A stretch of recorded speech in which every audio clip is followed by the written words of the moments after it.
Hello and welcome to another episode of the Phoenix Wisdom Podcast. I am your host, Janet Sandberg. I am an intuitive life coach and energy healer and just all around person who has been through it and knows that it gets better. Today, we are joined by Mary Burmeister. Thank you, Mary, so much for being here. Can you tell us a little bit about yourself to get us started? Yeah, well, thank you so much for having me. I'm a physical therapist and a fitness and empowerment coach. And back in 2011, I did attempt to take my life when life got really hard. And I, you know, turned my life around in more ways than I could have ever imagined.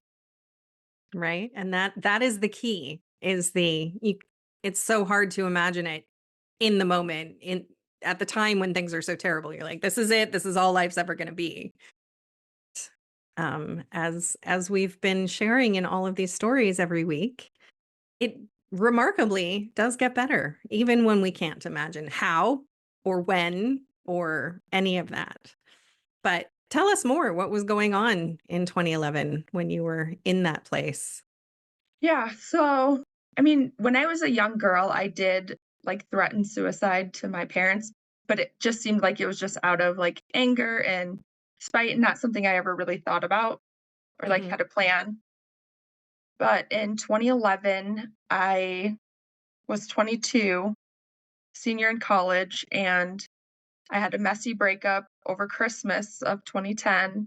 My dad was extremely sick, battling leukemia, and he passed away in February of 2011. And it was maybe a month or so after that. Oh, and I also had gotten rejected from my top PT school choice the day Oh, that my dad went on hospice. And so I oh didn't tell no. anybody. And I kept that a Oh, secret, knowing that my dad was gonna soon pass. yeah.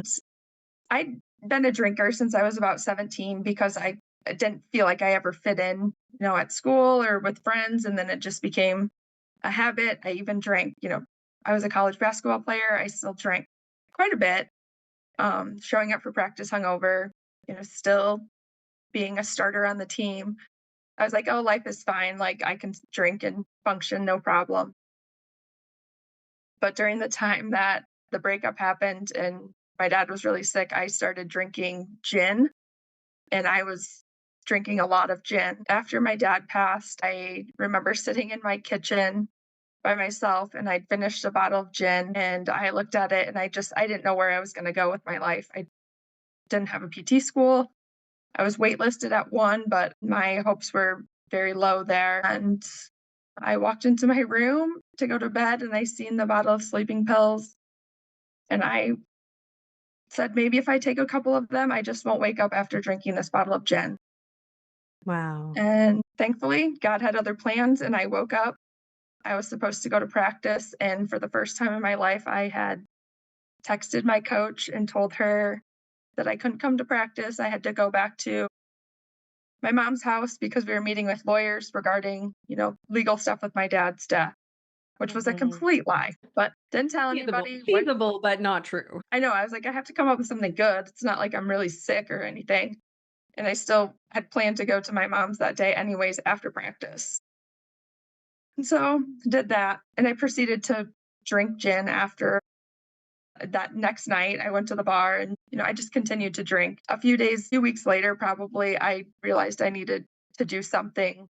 And I finally sought counseling on campus at school to finish out because I was failing my classes just from missing Yeah. with losing my dad and the drinking. And I mean, it just wasn't me. And I knew that. That is so much for anyone to go through all at once. Like breakups at that age are huge and terrible and that's kind of like your whole life at that age. And then never mind losing a parent and I've been through that, with cancer is terrible, it's long and drawn out and you're still never ready for the end, even when it comes, even though you know it's coming. But again, being so young when that happens, you're not supposed to lose parents at that age. Like, yeah, you still need them. You're still growing up. Yeah. and just it's so much to go through. So it's no wonder that, looking back, being like, "Oh, of course, drinking, we're going to numb everything because we can't deal." Right. Like we're not supposed to deal with all of that stuff, but sometimes it happens. So Right. it's completely understandable. But also at that age, you're not talking to people about that kind of stuff. Like you just feel like you're, what's the word? Like superhero, like, I'm good. I think, I'll get through it. Everything's fine. It's just a little Right. when really, because you don't have the perspective to know, like, this is all really huge, heavy stuff. I should probably have help dealing with it. Right. Absolutely. Yeah. And, knowing that I didn't know where my future was going and Oh, yeah. And the my dad. PT school. Yeah. Right. And my dad, he passed away of liver failure from complications with cancer, but he, drank quite a bit prior to his illness. And, Mm, seeing somebody in liver failure is, I mean, I can't even describe how awful and gut wrenching it is. yeah. But, and to continue to drink, knowing that. And I mean, I proceeded to drink for another 10 years after that, but it did get better. I did get into PT school. And Good. so that, like, calmed down some of my drinking, but I still, binged a lot on the weekends. Yeah. And Which is, again, kind of normal at that age. right, Not healthy, but disintegrating. normal. Yeah. Right. Yeah. So Disintegrating a big Sam. did you get into school like right away for the next school year? Yeah, so what happened was is you know, my dad passed away in February. I got on a wait list at a school that was 3 hours from home, and I got a call 2 weeks before it started in June. So, I Oh my graduated gosh. plan to go back and finish my double major and do an internship that I wasn't able to do because of, my losing my dad during the last semester, and just take a year off. I was supposed to have surgery on my shoulder. I was just gonna live life for a year and, take care of Yeah. things. But with the breakup and all of that, I took the offer. I couldn't resist it. It was really, really, really difficult the first semester of PT school being, full of PTSD. And I struggled to even like remember like anatomy, like doing Mm, practicals. I remember specifically, I couldn't remember how to spell one of the muscles, like a main muscle, like literally blanked. And I was like, this is second language to me. I've been doing this yeah. my whole life. And so again, I sought help and, got counseling because I was paying thousands of dollars to go to school. I wasn't going to fail. So I Right. had to figure out a way and, working on sorting out all of the trauma that I'd just endured a few months prior. Yeah. That's amazing that you recognize that. Um, you know, those of us who know a little bit about trauma, we know that your memory going is kind of one of the key indicators that you've been through trauma, is like not being able to remember things that you should know, not just Right. random forgetfulness, which can also be. But yeah, it's amazing that you recognize that you were like, there's something not working properly. Well, and just like trying to study, like my focus was so poor. I couldn't stay focused. And thankfully, I made some good friends that helped keep me on track. I didn't tell them too much about it, Mhm. but we were always together studying and doing things. So they were helping me. And I sometimes pretend that I was okay and like I was understanding and retaining, which I really wasn't. Mhm. But when I started failing tests, I was like, this is not me. I know this is hard, but this is not me. I have to do something. So then what did you do? You sought counseling? I did Anything see a else? counselor. Well, I'd gotten on an antidepressant maybe shortly before my dad had passed. So, I mean, with that on board and, just the counseling helped. And started exercising more with, my classmates. We were doing more, higher intensity stuff just to help, like, it did help clear my mind. And I ended up, before I went back into school, getting back together with said boyfriend that, we broke up during the loss of my dad. So, like, there's just, like, this toxic cycle with that without a lot of support there. I could never talk about my pain or issues with losing my dad because it was always his life was worse because he saw his grandpa pass away or, you know, different things. And so I just went silent, telling anybody anything other than my counselor. Right.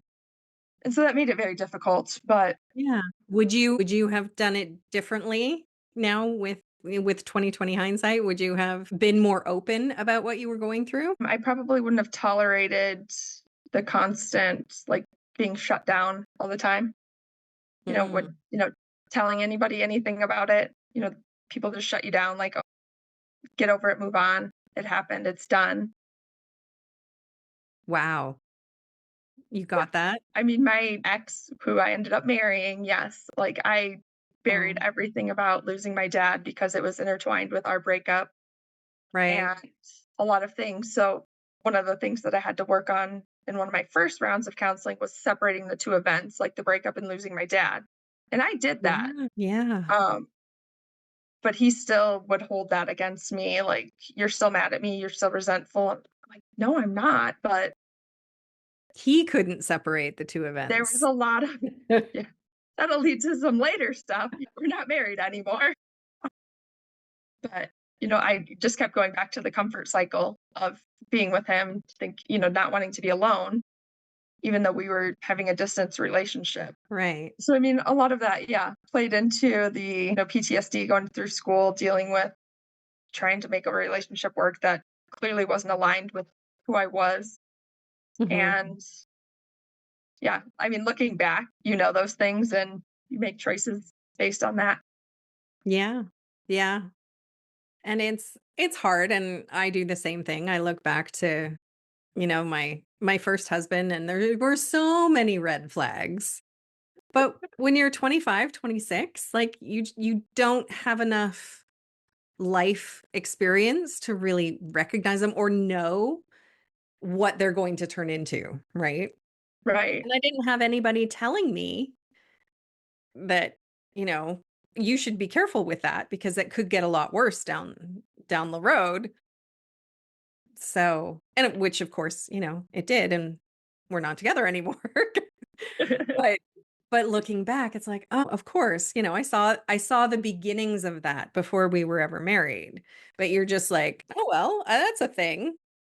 But you don't have the life wisdom to know that Right. And, it's more than not just a little blip, like, that it's not a good thing and we should run away. right. And, like, trusting your intuition, you hear that all the time. Sometimes, as Mhm. growing up, it wasn't as much, but, it's just like kind of a cliche at the time, like trust your gut. But I, what my gut was telling me through all the years of being with him that something wasn't right, but he'd convinced me otherwise. And so then part of me felt crazy. So then, Yeah. you Yeah. know, so many times I sought counseling because I'm like, am I crazy? Like, I don't want to be an issue. Like, I don't think I have an issue. So I'm going to get help because I don't ever want to go back to that dark place I was in 2011 Mhm. because it was scary. Sorry. Yes. Yeah, those are scary times, and we've talked about it on the podcast before, but, once you're there and you've experienced that, it seems like so much easier to go back to that place and without even obviously without wanting to because nobody wants to go there. But it's like we kind of get triggered by things and we're like, we're right back there again. Whereas the first time, it seems like a much slower descent, whereas afterwards, it just seems like it's so much easier to go back to that dark place. So, yeah. So you graduated from PT school. I did and ended up getting married to him. And then that was a messy life for a few years. And we ended up getting divorced in 2020 after a 2-year me fighting for the marriage, separating. There were times that I was like, maybe I'd be better off dead, but it never got dark. It was just like a quick thought, and I would squash that. I'm like, I'm not going to threaten, I'm not going to be that girl that's threatening suicide to try to make him stay. And Yeah. I have more to life or more life to live. Like my work is great. Like I loved my job. I, had good friends. And so, I mean, I knew I'd get through it, but I knew it'd be rough. Thankfully, I never did go back to that dark place. But again, I sought counseling as soon as my divorce was over. And Awesome. But I drowned everything in alcohol for that next 2 years after my divorce. Well, Like, demons yeah, came back there. in a different way. Right, right. And so I did that. I was drinking almost every single day, going to work hungover more than I'd ever want to admit to anybody. Um, yeah, it was rough. One day when my sister, 2021, this is 21, my sister got engaged, and I was extremely sad because I was Mm. happy for her, but I was extremely sad because I was like, why do I keep attracting shitty guys? Why am I single? Why am I living this life? Like, there's more to life. And, I drank hard through the holidays. And then in January of 2022, I one day was like, I've got to pull the plug on what's causing all this pain. And it was the alcohol. Because at Okay. that point, I had a lot of like physical pain, but I was just like stuffing everything down. And so, eliminating alcohol, starting a fitness regimen, I started moving some of that pain and was able to push my limits like physically more because it was like the pain that I have released was more than any physical pain that I've ever had. Mm. So like, pushing past like limits like running and doing different things and just challenging myself. I was like, I can push myself harder and harder every day because I'm releasing all of this crap that alcohol was just, masking. Right. And I mean, it's been a snowball effect ever since, like addicted to healing myself at this point. Awesome. And you've moved? And I moved, yes. So yeah, a year ago I moved from what I called home for my entire life, from Iowa to Colorado, and did a lot of healing this last year in the mountains. Just a lot of inner stuff that I didn't really address during the first 2 years of ditching the alcohol. And that's led to a lot of emotions that I was numb to emotions for years. I couldn't even cry. I couldn't even force myself to cry. I used to try to watch like really sad movies and I still couldn't cry. Like, what is wrong with me? Like, am I not human? I've since found that through a lot of self healing, inner healing, letting myself just be super vulnerable and Yeah. expressing everything that goes on. Good. Good. It's interesting that you said you ended up with a lot of physical pain, being a physical therapist yourself and being the one that people go to for physical pain. Yeah, you should be the first one to know that that's not a good sign that, things are wrong when the emotions start cropping up as physical symptoms. There's definitely work to do. Luckily, when you were ready, you knew how to deal with that. Right. And that was one of the things, like when I, decided to quit drinking, was I want to regain my, just my physical mobility because I felt like it was painful to, I was working in a hospital, so I was lifting patients and it was Oh my painful. gosh. Yeah. Even with, using good body mechanics and being mindful of those things, like I still hurt. I just would mask it with ibuprofen, alcohol. Um, and, when I got rid of that and just started doing PT stuff to myself and, moving my body, it was amazing. Just the release of all the tension in my hips and my back and, just reclaiming that, you know, I was miserable and I was like, I'm 30 years old. I shouldn't be this miserable. And I never told people that I was in pain. I just toughed it out. Yeah. And now pain is, yeah, it's still there. Like I have some chronic issues, but I know how to manage them and releasing a lot of, that stored trauma has definitely helped because I don't get the tension stuff that I used to have. Good. Good. Yeah, I read something recently, and it was saying how when you're dealing with depression, one of the best things you can do is move your body because when we move our bodies, it helps us process emotions and it just works them out rather than just sitting in sadness, which keeps us there. And I know from being there that when you're in that place, getting up and moving is like the last thing in the world that you want to do.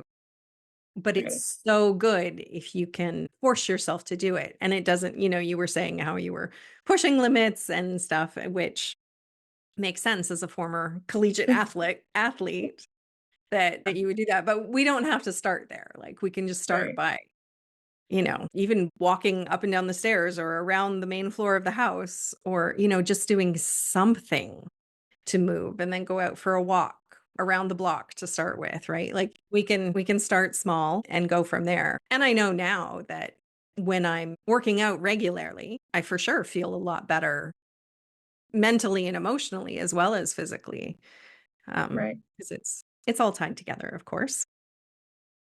And I should go back. When I started working out, when I quit drinking, I started very light, like just body weight movement for the first several months, but it just was like I could do more of that stuff, and kind of push myself a little bit further. So it wasn't like I was just like going out and like doing heavy lifting because I still lifted pretty heavy prior to, giving up alcohol and like running and things, even though it was painful. So Mm, that's why stripped everything back. I was just going to go back to basic movement and just really try to reconnect my entire body to my mind because I just felt completely dissociated. yeah. And that led to doing a triathlon after 6 months and then Wow. half marathon. I've done a marathon, Oh my gosh. now doing a bodybuilding competition. I mean, just, Really? yeah, That's amazing. in 4 days, I will be Oh doing my my first gosh. bodybuilding competition. Wow, that's So, amazing. Good for you. And I mean, like, who cares, how you place, which I'm sure, bonus if you place, but right. just getting there after everything you've been through, like, that's fantastic. And that's been my mindset going into the whole thing is, it's something completely new. My, life purpose now is I just put myself in super uncomfortable positions to continue to grow. And, my self-worth and confidence was completely squashed after my divorce, Mhm. feeling completely unworthy, which, I've learned over the years, definitely wasn't just how I am, why he didn't love me. It was other reasons. Yeah, And really just finding my confidence and going to the stage. It's not about competing with the other women, it's competing with myself and doing something, exactly. that I've worked the last 18 weeks to do, like, and get up Yeah. there and just enjoy the moment. Yeah. Yeah. We do, we do Tough Mudders every year, um, and have done for the past, I don't know, 10 years or something. And for the listeners who don't know what they are, I don't know, Mary, if you know what they are, but, Yeah. it's an obstacle course race, outside race being a loose term. It's an obstacle course. So it's usually, 10 to 12 miles, 15K, with 20-ish obstacles of varying degrees of difficulty strewn throughout. And they're a lot of fun. And, we've been doing them forever. And then there used to be a variety of shorter sort of versions, 5K versions that we would Mhm. do. They've come out, they're always changing. And last year we did a Mud Girl race, which is 5K, women only. And for the reason that they want it to be a safe space for women to do exactly what you're talking about, to Right. just go out and try something that they've never done before. And I think a third of the obstacles are just inflatables, like giant inflatable slides and Yeah. things. So it's super fun and it's meant to be fun and not competitive.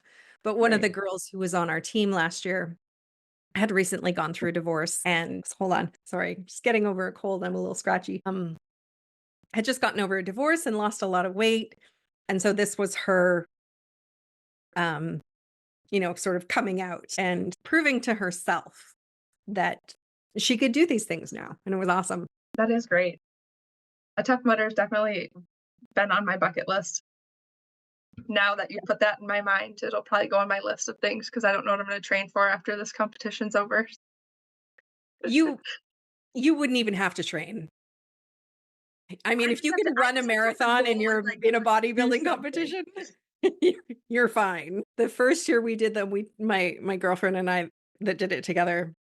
There's now like 10 of us that do them. We've, drawn in friends over the years. We trained so hard the first year because we were terrified. And now we're just like, whatever. We haven't been to the gym in 6 months. That's okay. Like, it's gonna suck, but, you know, it's really easy when you're in shape and you train for it.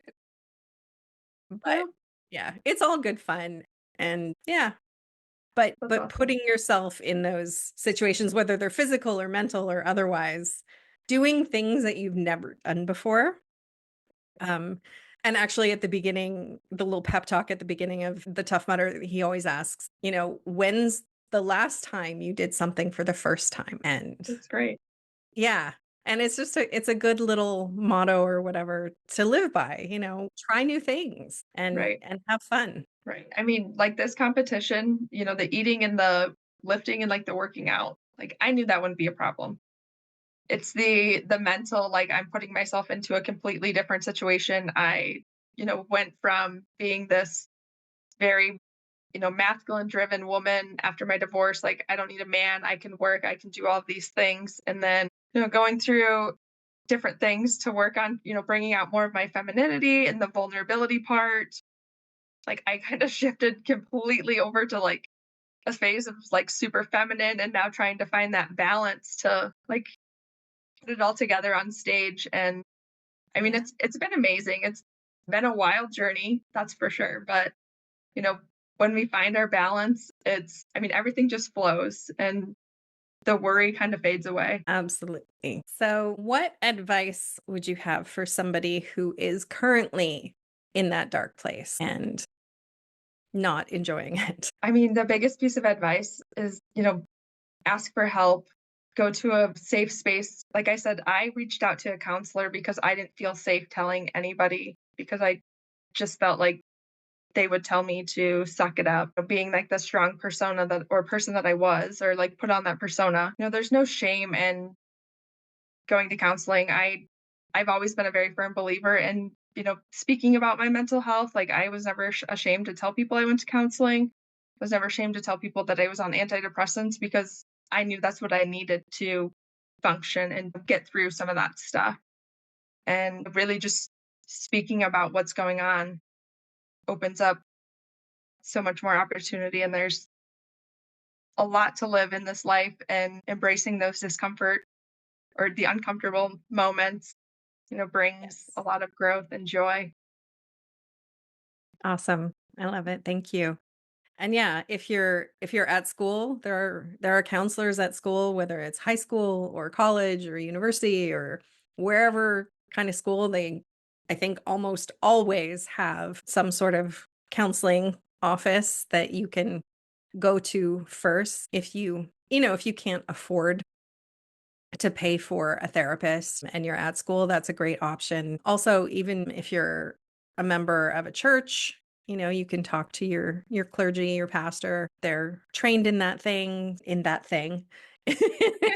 type of thing. So there are definitely options rather than sort of traditionally going to see a therapist that you might have to pay for out of pocket. Right. Um, so yeah, but thank you for being here today, Mary, and sharing your story and just sharing your perspective on the world and healing. I appreciate you. Thank you so much. It was a pleasure. Thank you for listening. Remember that you are loved, you are worthy, you are valuable, you are meant for more, and that it really does get better. If you are in crisis, there are numbers that you can call or text to get the help that you need. That information for Canada and the US is in the description below each episode. If you are in immediate crisis, please call 911. We love you, and I hope you'll listen again.